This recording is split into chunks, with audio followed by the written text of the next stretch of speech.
दूरबीन से मोहल्ले के घर घर में झांकने वाली सास। शाम के सुहाने समय में सूरज धीरे धीरे ढल रहा होता है। वहीं आसमान में सिंदूरी रंग बिखरा रहता है। जहां घर के सामने एक छोटे और सुंदर बागीचे में नीम के एक बड़े पेड़ की घनी छांव में बेंत की 2 कुर्सियां और एक छोटी मेज रखी हुई होती है, जिस पर निर्मला और उसकी नई बहू अंजलि बैठकर चाय पी रही होती हैं। अंजलि बड़े प्यार से निर्मला के कप में चाय डाल रही थी। रहने दो बहू, बस इतनी काफी है। ज्यादा चाय पीने से भी रात को भूख मर जाती है। तू भी ले ले। जी मम्मी जी, मैंने ले ली है। आज मौसम कितना अच्छा है ना, हल्की हल्की ठंडी हवा चल रही है। हाँ मौसम तो ठीक है, पर बता बहू, तुझे अपना ये ससुराल कैसा लगा? अभी तो आए हुए तुझे सिर्फ 15 दिन ही हुए हैं। यहाँ मन लगा या नहीं? मम्मी जी, ससुराल तो बहुत ही प्यारा है। मुझे तो ऐसा लगा ही नहीं कि मैं किसी दूसरे घर में आई हूँ। आपने और पापा जी ने मुझे बिल्कुल बेटी जैसा प्यार दिया है। ये तो अच्छी बात है। और यहाँ के आसपास का माहौल कैसा लगा? मम्मी जी, मुझे तो ये मोहल्ला भी बहुत अच्छा लगा। यहाँ के लोग, यहाँ का वातावरण, सब कुछ बहुत शांतिपूर्ण और अच्छा है। ऐसा लगता है जैसे सब एक परिवार की तरह रहते हैं। यहाँ के लोग ना बहुत स्वीट है। बहू, इतनी जल्दी तारीफ मत करो। अभी तो तुमने सिर्फ सतह देखी है। जो जैसा दिखता है वो वैसा होता नहीं है। हकीकत कुछ और ही होती है। आप ऐसा क्यों कह रही है मम्मी जी? सब तो इतने अच्छे से मिलते हैं। वो सामने वाली मिश्रा आंटी हो या वर्मा अंकल, सब कितने सभ्य लगते हैं। सभ्य होना और संस्कारी दिखना 2 अलग बातें हैं। इस मोहल्ले के हर घर की दीवारों के पीछे एक अलग ही कहानी चल रही होती है, जो बाहर वालों को नहीं दिखती। तभी उनके सामने वाले घर का गेट खुलता है। शर्मा जी हाथ में खाली झोला लेकर बाहर निकलते हैं। वो इधर उधर देखते हुए बाजार की तरफ बढ़ने लगते हैं। तभी निर्मला उन्हें देखते ही कहती है, अरे शर्मा जी प्रणाम, बाजार जा रहे हैं क्या? जी हाँ निर्मला बहन जी, बस थोड़ा सब्जी वब्जी लेने जा रहे थे। अच्छा, वैसे शर्मा जी आज चेहरे पर बड़ी चमक है। गुलाब जामुन का स्वाद कैसा था? बड़े मजे से खा रहे थे आप? निर्मला की बात सुनकर शर्मा जी एकदम ठिठक जाते हैं। उनके चेहरे का रंग उड़ जाता है और वो पसीने पसीने हो जाते हैं। आप ये क्या कह रही हैं? कौन सा गुलाब जामुन? मैंने कुछ नहीं खाया। अरे अब छोड़िए भी शर्मा जी, मैं तो बस स्वाद पूछ रही थी। जाइए सब्जी ले आइए, वरना देर हो जाएगी। अरे इसे कैसे पता चला? मैंने तो दरवाजा और अलमारी के पीछे छिपकर खाया था। क्या इसकी आंखें दीवार के आर पार देख लेती हैं? शर्मा जी बिना कुछ बोले तेज कदमों से वहां से निकल जाते हैं। वहीं अंजलि अपनी सास को बड़े अचरज से देखते हुए कहती है, मम्मी जी, आप ये क्या कह रही थी? आपने कब शर्मा जी को गुलाब जामुन खाते देख लिया? वो तो कह रहे थे कि उन्होंने कुछ नहीं खाया। बहू, मैंने तुझसे कहा ना कि जो जैसा दिखता है वैसा होता नहीं है। हकीकत कुछ और ही होती है। बस मैंने हकीकत बताई और वो चौंक गए। पर मम्मी जी, वो तो उनके घर के अंदर की बात होगी। आप उनके घर तो गई नहीं थी, फिर आपको कैसे पता चला? बस पता चल जाता है बहू, मेरी नजरें बहुत तेज है। तू चाय पी, ठंडी हो जाएगी। अंजलि खामोश हो जाती है, पर उसके मन में कई सवाल उठते हैं। वो देखती है कि उसकी सास का व्यवहार मोहल्ले वालों के प्रति थोड़ा अजीब है। वो लोगों से ऐसी बात करती है जो उन्हें असहज कर देती है। अगले दिन सुबह अंजलि रसोई में चाय बनाकर ट्रे लेकर हॉल में आती है, जहां निर्मला, उनके पति और बेटा बैठे होते हैं। लीजिए, गर्मा गर्म चाय तैयार है। पापा जी, आपके लिए बिना चीनी वाली, और अमित आपके लिए कड़क चाय। जिसके बाद विवेक चाय पीते हुए, वाह भाई वाह बहू, चाय तो तुमने बहुत अच्छी बनाई है। स्वाद एकदम लाजवाब है। सच में अंजलि, ना चीनी कम है ना चाय पत्ती ज्यादा, एकदम परफेक्ट बैलेंस है। और सबसे बड़ी बात तो ये है कि ना ही गैस की खपत ज्यादा हुई है। बहू को पता है कि चीजें कैसे सलीके से इस्तेमाल की जाती है। अंजलि मुस्कुराकर रसोई में चली जाती है और दोपहर का खाना बनाने में लग जाती है और फिर खाना बनाकर सभी को परोसती है। खाना देकर विवेक, खाने की खुशबू से ही भूख बढ़ गई है। बहू, तुमने तो भाई कमाल कर दिया। सभी खाना खाते हैं। वहीं खाना खाते हुए निर्मला, अच्छा है बहू, आज खाना खाकर मुझे यकीन हो गया कि हमने जो अपनी बहू लाने का फैसला किया था वो फैसला बिल्कुल सही था। वैसे तुम्हारे बारे में मैंने सब कुछ पहले पता कर लिया था। अरे मम्मी जी, वो तो रिश्ता जोड़ने से पहले सभी जानकारी पता करते ही है। इसमें कौन सी बड़ी बात है? नहीं बहू, जो जानकारी मेरे पास थी वो शायद किसी और के पास नहीं होगी। अंजलि निर्मला की बात का असली मतलब नहीं समझ पाती और बस मुस्कुरा देती है। अगले कुछ दिनों तक अंजलि एक बात नोटिस करती है। जैसे ही शाम के 4 बजते हैं, निर्मला अपनी दिनचर्या बदल देती है। ऐसे ही एक दिन अंजलि और निर्मला मार्केट के एक बड़ी साड़ी की दुकान में बैठी हुई होती हैं। वहीं दुकानदार उनके सामने एक से बढ़कर एक साड़ियां फैला रहा होता है। देखिए बहन जी, ये एकदम लेटेस्ट डिजाइन है, सिल्क में भी है और शिफॉन में भी। अरे 2 बज गए। बहू तुम अपने लिए साड़ी सिलेक्ट कर लो, मुझे एक बहुत जरूरी काम याद आ गया है, मुझे अभी घर निकलना पड़ेगा। मम्मी जी इतनी जल्दी? अभी तो हमने ठीक से देखा भी नहीं। क्या काम है? मैं भी साथ चलती हूँ। नहीं नहीं, अमित को बोल देना, वो तुझे ले जाएगा, मुझे जाना होगा। निर्मला बिना रुके दुकान से बाहर निकल जाती है और रिक्शा पकड़कर घर पहुंचती है। वहीं अंजलि घर लौटकर देखती है कि निर्मला अपने कमरे में है। वो चुपके से देखती है कि निर्मला ने अपनी अलमारी से एक लाल कपड़े में लिपटा हुआ कुछ सामान निकाला है और निर्मला वो सामान लेकर चुपचाप बैल्कनी में चली जाती है। बैल्कनी में चारों तरफ गहरे रंग के पर्दे लगे होते हैं। वहीं निर्मला एक कोने में जाकर बैठ जाती है। मम्मी जी ये हर रोज 3 बजे से 5 बजे तक बालकनी में क्या करती हैं? न किसी को आने देती है, न खुद बाहर आती है। ऐसे ही दिन बीतते हैं और अंजलि देखती है कि इन 2 घंटों के दौरान निर्मला बिल्कुल बदल जाती है। वो किसी से बात नहीं करती, यहाँ तक कि पानी भी खुद ही लेकर जाती है। और एक दिन अंजलि अपनी सास को इस तरह बैठे हुए देखकर मन ही मन सोचती है, आखिर राज क्या है? वैसे तो पूरा दिन मम्मी जी कभी पानी मांगती है, कभी नाश्ता, कभी कुछ और, लेकिन ये दिन के 2 घंटे वो मुझसे कुछ नहीं मांगती, खुद ही सब संभाल लेती है। चलो जो भी हो, मेरे लिए तो अच्छा ही है, कम से कम 2 घंटे मुझे आराम तो मिलता है। ऐसे ही एक दिन बैल्कनी के पर्दे के पीछे निर्मला बैठकर लाल कपड़े से एक चमचमाता हुआ दूरबीन निकालकर उसे अपनी आंखों पर लगाती है और धीरे से पर्दे के पीछे से सामने वाले घरों की ओर झांकना शुरू कर देती है। चलिए देखते हैं आज मोहल्ले में क्या नया पक रहा है। निर्मला दूरबीन घुमाती है और शर्मा जी के घर की खिड़की पर फोकस करते हुए देखती है कि शर्मा जी अपने कमरे में बैठे होते हैं और उनकी पत्नी बाहर हॉल में सफाई कर रही होती हैं। तभी शर्मा जी धीरे से अपनी अलमारी खोलते हैं और उसके पीछे छिपाकर रखे हुए गुलाब जामुन का डिब्बा निकालकर बार बार दरवाजे की तरफ देखते हैं कि कहीं उनकी पत्नी ना आ जाए। ओहो मिस्टर शर्मा जी, आपको नहीं पता कि मैं सब देख रही हूँ। बेचारी मिसेस शर्मा इतना कोशिश करती है आपके लिए, इतना मेहनत से शुगर फ्री खाना बनाती है ताकि आपकी शुगर न बढ़े, और आपको देखो क्या मजे से गुलाब जामुन और रसगुल्ले निपटा रहे हैं। निर्मला मजे लेकर ये देखती है, उसे एक अजीब सी संतुष्टि मिलती है। अच्छा है, मुझे मोहल्ले के सभी लोगों के राज पता है, तभी तो मैं मोहल्ले में सिर उठा के चल सकती हूँ और हर किसी को उसकी बात का जवाब दे सकती हूँ। जानकारी ही तो ताकत है।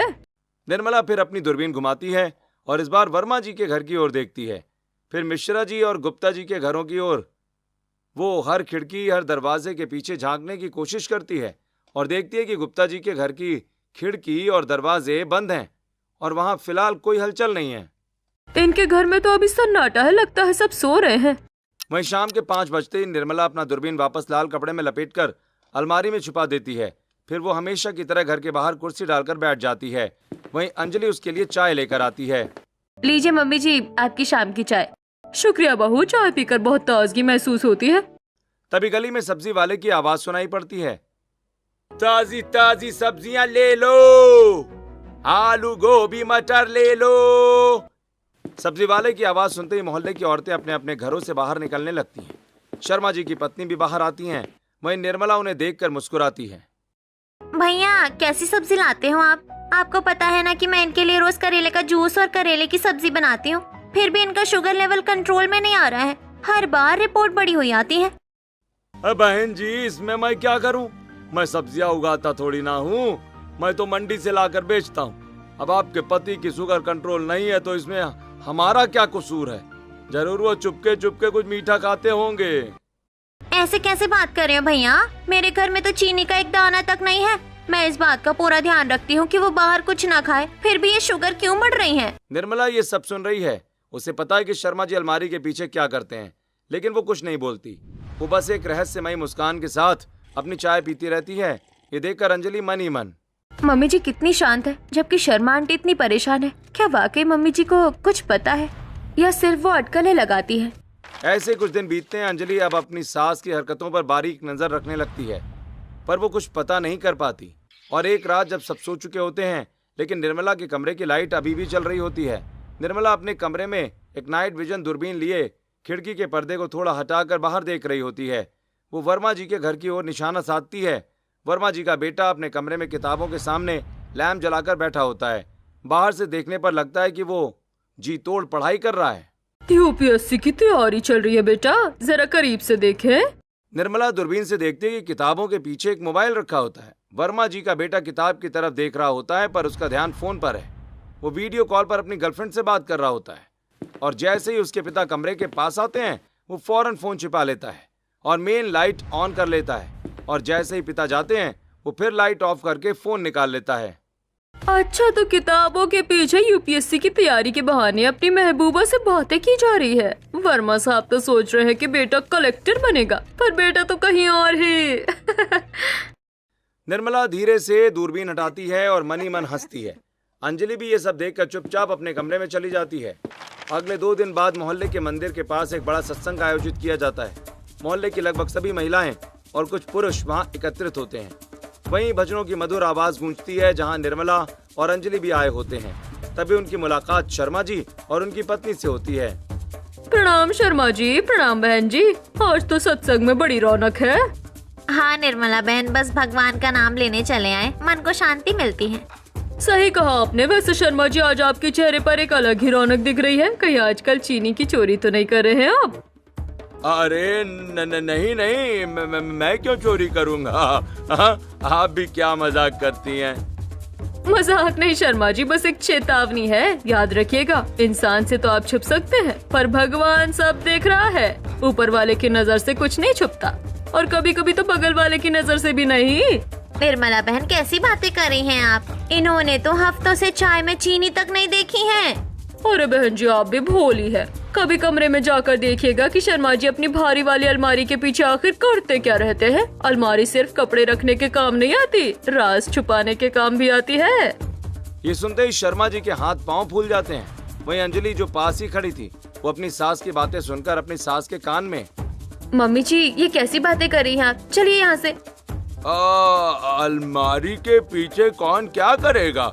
चलिए, सत्संग शुरू हो गया है, ध्यान लगाते हैं। शर्मा जी तुरंत अपनी पत्नी का हाथ पकड़कर भीड़ में से आगे निकल जाते हैं। वहीं अंजलि निर्मला को एक तरफ ले जाती है और, मम्मी जी आपको सबके सामने ऐसी बातें शोभा नहीं देती। किसी के घर में कोई क्या कर रहा है ये हमें बताने की क्या जरूरत है? लोग आपके बारे में क्या सोचेंगे? लोग वही सोचेंगे जो मैं उन्हें सोचने पर मजबूर करूंगी। तू अभी छोटी है बहू, तू नहीं समझेगी। अगले दिन मोहल्ले के चौराहे पर हलचल चल रही होती है। वर्मा जी आज बहुत खुश हैं और सबके बीच खड़े होकर मिठाइयों के डिब्बे खोल रहे होते हैं। वहीं मोहल्ले के कई लोग इकट्ठा होते हैं। अरे भाई आइए आइए, सब लोग मुंह मीठा कीजिए, आइए, बहुत खुशी का दिन है। अरे वर्मा जी, अभी तो परीक्षा का रिजल्ट भी नहीं आया भाई, फिर मिठाई किस बात की? अरे भाई, रिजल्ट तो बस एक औपचारिकता है। मेरा बेटा रात रात भर जाकर यूपीएससी की तैयारी कर रहा है, दिन रात किताबों में डूबा रहता है। मुझे पूरा यकीन है कि वो इस बार आईएएस जरूर या फिर आईपीएस जरूर बनेगा। इसी आत्मविश्वास में मैं पहले ही मिठाई बांट रहा हूँ। तभी निर्मला वहाँ से गुजरती है। वो रुककर वर्मा जी की बातें सुनती है, फिर उनके पास जाकर, वर्मा जी आपका लड़का तो वाकई कमाल की पढ़ाई कर रहा है। रात की खामोशी में भी उसकी मेहनत चमकती है। शुक्रिया निर्मला बहन जी, देख लेना मेरा नाम रोशन करेगा वो तो ठीक है, बस एक बात का ध्यान रखिएगा, उसे कहिएगा कि परीक्षा में वो किताबों के पीछे छुपे हुए ज्ञान का इस्तेमाल करे, वरना दिल और रिजल्ट दोनों ही टूट जाएंगे। वर्मा जी का बेटा जो पास ही खड़ा था, ये सुनकर सुन्न पड़ जाता है। उसका चेहरा सफेद पड़ जाता है। आंटी, आप क्या बोल रही हैं? मैं किताबों के पीछे क्या करता हूँ? बेटा, जो तुम सोच रहे हो ना, मैं सब जानती हूँ। और हाँ, तुम ये भी ध्यान रखना, मेरी निगाह सब पर है। तुम अपने मम्मी पापा से झूठ बोल सकते हो, दुनिया से छुपा सकते हो, लेकिन मुझसे कोई सच्चाई छुपा नहीं सकते। मेरी नजरें सब जगह रहती है। वर्मा जी का लड़का घबराकर वहाँ से हट जाता है। अंजलि ये सब देखकर मनी मन सोचती है, हे भगवान, मेरी सास कैसी बातें करती है। मुझे तो अब अपनी सास से डर लगने लगा है। ये कोई साधारण महिला नहीं, बल्कि एक चलता फिरता जासूसी नेटवर्क है। इन सब के बाद से अंजलि बहुत सहमी सहमी से रहने लगती है। ऐसे कुछ दिन बीतते हैं और एक दिन अंजलि किचन में काम कर रही होती है। वो बार बार पीछे मुड़कर देखती है कि कहीं निर्मला उसे देख तो नहीं रही। तभी अचानक उसके हाथ से एक चीनी मिट्टी का बर्तन छूटकर फर्श पर गिरता है और चकनाचूर हो जाता है। उफ, ये क्या हो गया? अब अगर मम्मी जी को पता चला तो? कहीं वो अपनी बालकनी से यहाँ तो नहीं देख रही थी? अंजलि जल्दी जल्दी टुकड़े समेटने लगती है। ऐसे ही दोपहर में वो अपने कमरे में कपड़े प्रेस करने बैठती है, पर डर के मारे उसका हाथ कांप रहा होता है। प्रेस ज्यादा गर्म हो जाती है और अमित की एक शर्ट पर हल्का सा जलने का निशान पड़ जाता है। वो बुरी तरह घबरा जाती है। हे भगवान, ये क्या हो रहा है? मुझे ऐसा लगता है जैसे घर के हर कोने में मम्मी जी की आंखें लगी हुई हैं। तभी निर्मला कमरे में प्रवेश करती है। अंजलि एकदम उछल पड़ती है और जलते हुए कपड़े को छुपाने की कोशिश करती है। क्या हुआ बहू, इतनी डरी डरी सी क्यों है? मम्मी जी, सच कहूँ तो आजकल मुझे ऐसा लगता है कि जैसे आपकी 1000 आंखें हैं जो पूरे मोहल्ले में रहती है। आपके पास कोई गुप्त सीसीटीवी कैमरा है क्या? आप हर किसी पर नजर रखती हैं। कहीं ऐसा तो नहीं है कि आपने मुझ पर भी नजर रखी हो? नहीं बहू, तू गलत समझ रही है। तू तो अपने घर की है, मुझे तुम पर नजर रखने की कोई जरूरत ही नहीं है। मुझे तो पता है ना कि मेरे घर वाले कैसे हैं और क्या करते हैं। मेरा ध्यान तो सिर्फ उन मोहल्ले वालों पर रहता है जो बाहर से कुछ और अंदर से कुछ और है। अंजलि को थोड़ी राहत तो मिलती है, पर उसका डर पूरी तरह खत्म नहीं होता। और 1-2 दिन बाद दोपहर के समय निर्मला अपनी बैल्कनी से दूरबीन गुप्ता जी के घर की ओर मोड़कर देखती है कि गुप्ता जी के घर में हाल ही में एक नई बहू आई है। चलिए देखते हैं नई बहू का क्या हाल है। निर्मला दूरबीन से देखती है कि गुप्ता जी की बहू किचन में बहुत परेशान है। उसने स्लैब पर मोबाइल रखा है और YouTube पर गोल रोटी बनाने का वीडियो देख रही है। वो रोटी बनाने की कोशिश तो करती है, लेकिन रोटियां जल जाती हैं और सब्जी में भी काला धुआं निकलने लगता है। तभी वो रोने जैसा मुंह बनाकर अपने फोन में जोमेटो ऐप खोलती है। ओहो, तो ये है आज की पीढ़ी का राज, YouTube से पढ़ाई और जोमेटो से विदाई। थोड़ी देर के बाद एक डिलीवरी बॉय आता है। गुप्ता जी की बहू बड़ी चतुराई से इधर उधर देखती है और पार्सल लेकर किचन में घुस जाती है। वो होटल का खाना अपनी प्लेटों में सजाकर रोटियां गर्म करके डाइनिंग टेबल पर रख देती है। ये सब देखकर निर्मला अपने आप से, चतुर तो बहुत है पर मेरी नजर से नहीं बच सकती। शाम को गुप्ता जी की पत्नी अपनी बहू के साथ निर्मला के घर आती हैं। तब निर्मला गुप्ता जी की पत्नी से, आइए आइए गुप्ता जी की धर्मपत्नी और बहू रानी, कैसी चल रही है गृहस्थी? क्या बताऊं निर्मला बहन, मेरी बहू तो साक्षात अन्नपूर्णा है। क्या लाजवाब खाना बनाती है। कल रात को इसने जो रोटी और सब्जी बनाई थी, वैसे तो मैंने अपनी पूरी जिंदगी में नहीं खाई। अरे बहू, इनके लिए भी जरा चाय नाश्ता ला दे। जिसके बाद अंजलि किचन में जाकर थोड़ी देर बाद चाय नाश्ता लेकर आती है। वहीं चाय पीकर गुप्ता जी की पत्नी निर्मला से, इससे अच्छा नाश्ता तो मेरी बहू बना लेती है। बहन जी, आपकी बहू को बोलिए कि वो भी मेरी बहू से आकर कुछ क्लासेस ले ले। हाँ, होटल के खाने और घर के खाने में तो फर्क होता ही है। आंटी जी, आप क्या कह रही हैं? मैं कह रही हूँ कि आपकी बहू के हाथ के खाने में वो होटल वाला स्वाद आता होगा ना, जो सीधा घर पर डिलीवर होता है। मेरी बहू के खाने में वैसा स्वाद कहाँ, वो तो बेचारी खुद मेहनत करती है। आंटी जी, आप मम्मी जी से कैसी बातें कर रही हैं? बेटा, मुझे पता है कि तुम्हारे खाने का राज क्या है। तुम कहो तो मैं तुम्हारी सास को विस्तार से बताऊं। अरे नहीं नहीं आंटी जी, इसकी कोई जरूरत नहीं है। मैं अपनी सास को खुद ही सब समझा दूंगी। मम्मी जी चलिए, घर पर काम है। गुप्ता जी की बहू अपनी सास को खींचते हुए वहां से ले जाती है। अंजलि ये सब देखकर दंग रह जाती है। उसे समझ आ जाता है कि उसकी सास वाकई पूरे मोहल्ले को अपनी उंगलियों पर नचा रही है। ये तो हद हो गई। पूरे मोहल्ले के लोग मम्मी जी से डरे डरे रहने लगे हैं। मुझे कुछ करना होगा। ऐसे ही अगले दिन निर्मला किसी काम से बाहर गई होती है। वहीं पूरा घर खाली होता है। अंजलि सफाई करते हुए निर्मला के कमरे में पहुंचती है, जहां वो अलमारी साफ करने लगती है कि तभी उसका हाथ अलमारी के सबसे ऊपरी हिस्से पर पड़ता है। उसे वहां एक भारी चीज महसूस होती है। वो अलमारी खोलती है और देखती है कि लाल कपड़े में कुछ लिपटा हुआ है। अंजलि वो कपड़ा खोलते हुए, अरे ये तो दूरबीन है। इतनी बड़ी और पावरफुल दूरबीन मम्मी जी के पास क्या कर रही है? वो दूरबीन को हाथ में लेकर देखती है और समझ जाती है कि यही वो 1000 आंखें हैं जिनका जिक्र निर्मला करती थी। तो ये है मम्मी जी की जासूसी का हथियार। ये तो गलत है। किसी की प्राइवेसी में इस तरह झांकना बिल्कुल ठीक नहीं है।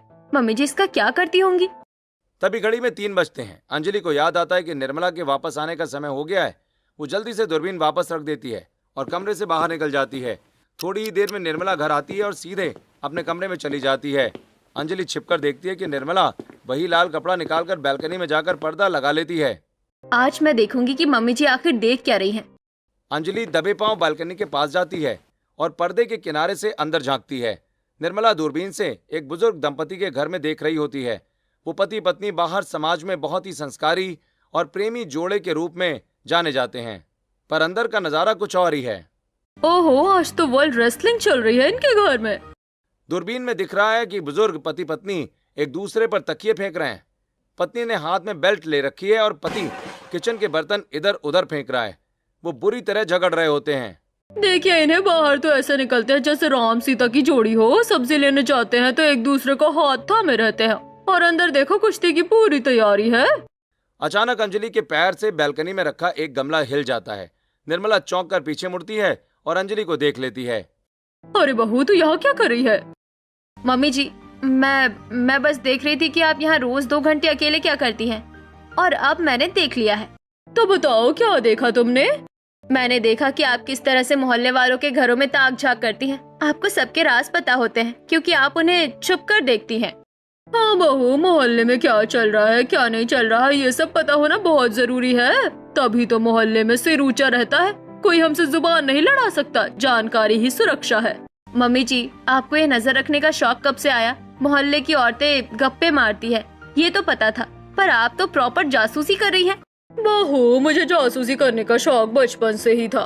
मैं एक जासूस बनना चाहती थी, देश के लिए काम करना चाहती थी, पर मेरी शादी जल्दी हो गई। पूरा जीवन घर गृहस्थी संभालने में निकल गया और मेरा सपना सपना ही रह गया। फिर मैंने देखा कि ये लोग कितने दोगले हैं, तब मैंने ये दूरबीन मंगवाई। अब मुझे इनकी असलियत देखकर अपना समय काटने में मजा आता है। मम्मी जी, पर ये गलत है। सबकी अपनी प्राइवेसी होती है। अगर कोई आप पर ऐसे नजर रखे तो आपको कैसा लगेगा? मुझ पर कौन नजर रखेगा? मेरी तरह जासूस इस मोहल्ले में कोई पैदा नहीं हुआ। पर इसकी वजह से मोहल्ले वाले हमसे दूर होने लगे हैं। कोई हमसे ठीक से बात नहीं करता। क्या आपको अच्छा लगता है कि लोग आपसे डरे? मुझे अच्छा लगता है जानकारी अपने पास रखना। डरेंगे तभी तो तमीज में रहेंगे। अंजलि वहाँ से चुपचाप चली जाती है। वो समझ जाती है कि उसकी सास समझाने से नहीं मानने वाली। अंजलि ने अब ठान लिया है कि उसे अपनी सास की इस खतरनाक आदत को छुड़वाना ही होगा। वो घर के काम निपटाती है, लेकिन उसका दिमाग योजना बनाने में लग जाता है। और एक दिन अंजलि छत पर कपड़े सुखाने जा रही होती है। जाते हुए वो अपनी सास से, मम्मी जी, मैं छत पर कपड़े फैलाने जा रही हूँ। किचन में दूध रखा है उबलने के लिए, उसे देख लेना। और सब्जी भी धीमी आंच पर है, कहीं जल ना जाए। तू बेफिक्र होकर जा बहू, मैं देख लूंगी। मेरी नजरों से कुछ नहीं बचता। अंजलि छत पर चली जाती है। थोड़ी देर के बाद जब वो नीचे आती है तो पूरे घर में जलने की बू आ रही होती है। वो किचन की तरफ भागती है और देखती है कि दूध उबलकर पूरी गैस पर फैल चुका है और कढ़ाई में सब्जी जलकर कोयला हो गई है। फिर वो निर्मला के कमरे में जाती है। वो देखती है निर्मला बैल्कनी में पर्दे के पीछे दूरबीन लगाए बैठी है। मम्मी जी, देखिए क्या हो गया। मैंने आपसे कहा था ना कि ध्यान रखिएगा। दूध भी बह गया और सब्जी भी जल गई। अरे बहू, वो मैं बस थोड़ा सा देख रही थी कि वर्मा जी के घर में नया फ्रिज कौन सा आया है। पता ही नहीं चला कब दूध उबल गया। मम्मी जी, आपकी इस ताका झाकी की वजह से मुझे और घर को कितना नुकसान हो रहा है। मोहल्ले के लोग अब हमसे कतराने लगे हैं। अंजलि गुस्से से अपने कमरे में चली जाती है। ऐसे कुछ दिन बीत जाते हैं। फिर एक दिन अंजलि तैयार होकर अपनी एक सहेली से मिलने एक रेस्टोरेंट में जाती है। दोनों कॉफी ऑर्डर करते हैं और फिर अंजलि सारी बातें अपनी सहेली को बताती है। ये सब सुनकर अंजलि की सहेली कहती है, क्या तेरी सास दूरबीन से पूरे मोहल्ले में झांकती है? ये तो बहुत डरावना है यार। हाँ, और इसी वजह से पूरा मोहल्ला हमें शक की निगाह से देखता है। कोई हमारे घर नहीं आना चाहता। मुझे उनकी आदत छुड़वानी है, वरना हम कहीं के नहीं रहेंगे। बता, मैं तेरी क्या मदद कर सकती हूँ? जो तू कहेगी मैं वही करूँगी। देख, तुझे बस वही करना है जो मैं कहूँगी। हमें उन्हें उन्हीं के खेल में मात देनी होगी। अंजलि अंकिता को पूरी योजना समझाती है। फिर रात को अंजलि घर लौटती है और चुपचाप अपने कमरे में जाकर फोन पर कुछ काम करने लगती है। वो मोहल्ले का एक फेक व्हाट्सएप ग्रुप बनाती है और उसमें मोहल्ले के कुछ लोगों को जोड़ती है। अगले दिन दोपहर के 3 बजते हैं। निर्मला हमेशा की तरह अपनी बैल्कनी में पहुंचकर दूरबीन निकालती है। वो सामने वाले के घर की बैल्कनी की तरफ फोकस करती है। अचानक वो झिझक जाती है। वो देखती है कि सामने वाले घर की बैल्कनी में कोई लड़की एक बड़ी सी दूरबीन लेकर खड़ी है और सीधा निर्मला की बैल्कनी की तरफ देख रही है। अरे ये लड़की कौन है? ये मेरी तरफ दूरबीन क्यों ताने हुए है? क्या ये भी जासूस है? तभी निर्मला के मोबाइल पर एक नोटिफिकेशन आता है। वो व्हाट्सएप खोलती है। ग्रुप में एक मैसेज वायरल हो रहा होता है, सावधान, हमारे मोहल्ले में एक 3D कैमरा घूम रहा है जो सबकी प्राइवेसी में ताक झांक करता है, सतर्क रहें। मैसेज के नीचे एक धुंधली सी तस्वीर है जिसमें निर्मला बैल्कनी में दूरबीन के साथ दिख रही है। अरे ये किसने किया? ये 3D कैमरा किसे बोल रहे हैं? जरूर ये मोहल्ले वालों की ही हरकत है। अगले दिन जब निर्मला सब्जी लेने बाहर जाती है, जैसे ही वो निकलती है औरतें आपस में कानाफूसी करने लगती हैं। देखो देखो, बच के रहना सब। अपने खिड़की दरवाजे बंद कर लो, 3D कैमरा आ गया है। हाँ हाँ मम्मी जी, सुना है इस कैमरे की 2 बड़ी बड़ी आँखें हैं और 2 पैर भी। ये कभी भी किसी के भी घर में घुस जाता है, दूर ही रहना इससे। लोग निर्मला को देखकर हंसते हैं और 3D कैमरा कहकर चिढ़ाते हैं। निर्मला को अपनी गलती का गहरा एहसास होता है। उसे समझ आता है कि जब वो दूसरों के राज खोलती थी तो उन्हें कैसा लगता होगा। वो उदास होकर घर लौटती है। वहीं शाम को पूरा परिवार हॉल में बैठा होता है। निर्मला, क्या हुआ? तुम आज इतनी उदास और परेशान क्यों लग रही हो? हाँ मम्मी, मैंने पहली बार आपको इतना चुप देखा है। मोहल्ले में कुछ हुआ क्या? क्या बताओ बेटा, आज मुझे समझ आया कि मैंने कितनी बड़ी गलती की है। लोग मुझे 3D कैमरा बुला रहे हैं। मैं मुझसे बात नहीं करना चाहता। मम्मी जी, जो आप दूसरों के साथ करती थी आज वही आपके साथ हो रहा है। अब सोचिए, आपकी वजह से लोगों को कितनी मानसिक परेशानी होती होगी। उनकी प्राइवेसी छिन गई थी। हाँ बहू, मैं समझ गई हूँ। ये सब तेरी ही योजना थी ना।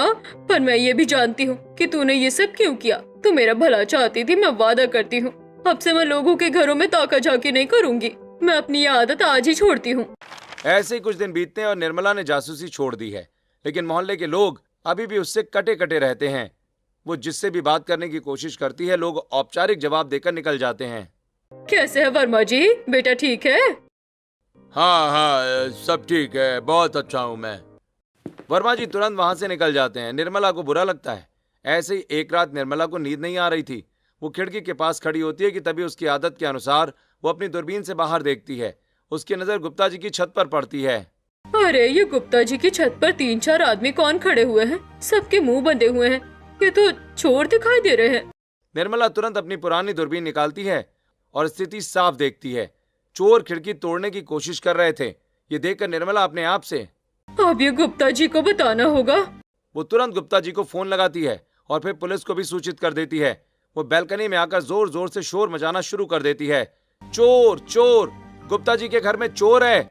शोर सुनकर मोहल्ले वाले जाग जाते हैं। चोर पकड़े जाने के डर से भागने लगते हैं, पर तभी पुलिस की गाड़ी आ जाती है और उन्हें दबोच लेती है।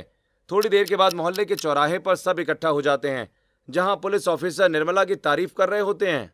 वैसे निर्मला जी, आपकी होशियारी से आज एक बहुत बड़ी चोरी होने से टल गई। इस समय शहर में इन 3 चोरों का बहुत खौफ था। आपने बहुत बहादुरी का काम किया है। निर्मला बहन जी, मैं क्या कहूँ, आपकी इस ताका झाकी की आदत से मैं पहले बहुत परेशान था, पर आज आपकी इसी आदत की वजह से मेरे घर का सारा सामान और मेरी इज्जत बच गई। आपका बहुत बहुत शुक्रिया। गुप्ता जी, मुझे भी बहुत खुशी है कि आपके घर चोरी होने से टल गई। जो भी हो, आप लोग पड़ोसी है और आप लोगों की भलाई सोचना भी मेरा ही काम है। माँ जी, आज आपने सचमुच बहुत बड़ा काम किया है। अगर आप ना होती तो आज तो ये गुप्ता जी का घर साफ कर देते और ना जाने कहाँ कहाँ चोरी करते। अगले दिन मोहल्ले में एक मीटिंग बुलाई जाती है। सभी लोग वहां मौजूद हैं। वर्मा जी का बेटा, गुप्ता जी की बहू और शर्मा जी की पत्नी भी वहां हैं। मोहल्ले में सब ठीक है, पर इनकी जासूसी की आदत से प्राइवेसी नाम की कोई चीज नहीं बची है। हाँ, मेरी सास मुझ पर भड़कती है इनकी बातों की वजह से। ये जासूसी बंद होनी चाहिए। इन्हें मोहल्ले की गतिविधियों से दूर रहना चाहिए। भाई नहीं नहीं, किसने कहा इनकी आदत बुरी है? क्या आप भूल गए कि कल रात क्या हुआ? अगर इनकी नजर नहीं होती तो आज मेरे घर में कुछ नहीं बचता। क्या पता मोहल्ले के और कितने घरों पर चोरों की नजर हो।